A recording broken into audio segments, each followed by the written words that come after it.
Hello everyone, my name is Eugene Kang and this is Lab 4 Oscillations for Physics 2211. So the purpose for this lab is to study the motion of a spring mass system that is both oscillating and swinging using experimental and computational models. So the experimental model is going to be a pre-recorded video of the spring mass system that we will analyze using Tracker, and the computational model will be a simulation of that system coded in GlowScript.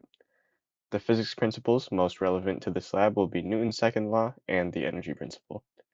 The results of this lab were that the computational model closely resembled the experimental model, which means it successfully replicated the motion of the spring mass system.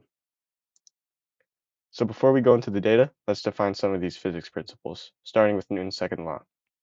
This law states that the net force acting on an object is equal to its change in momentum divided by a certain time period. Using this law, we can derive an equation known as the velocity update formula, shown here.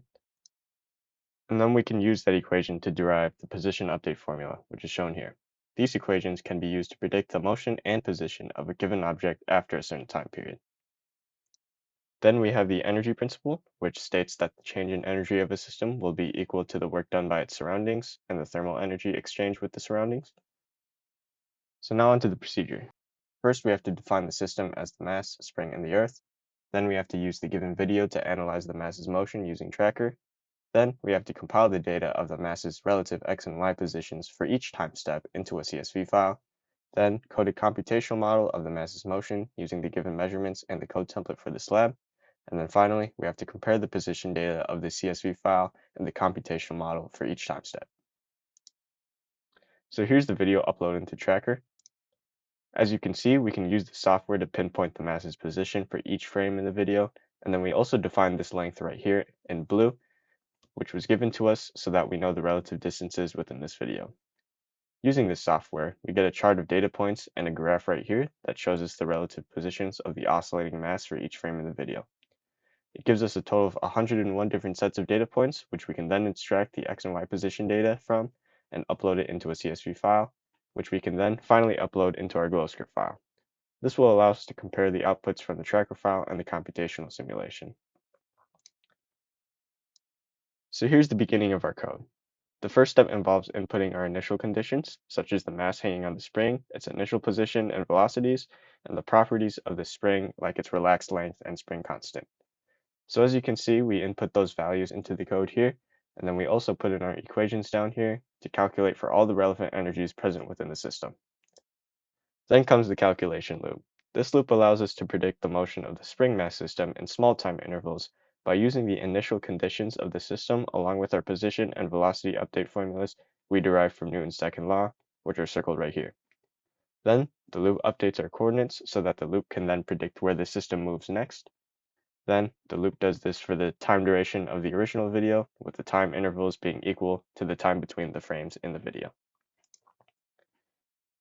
So here's the video, which visually compares the observed and computational models.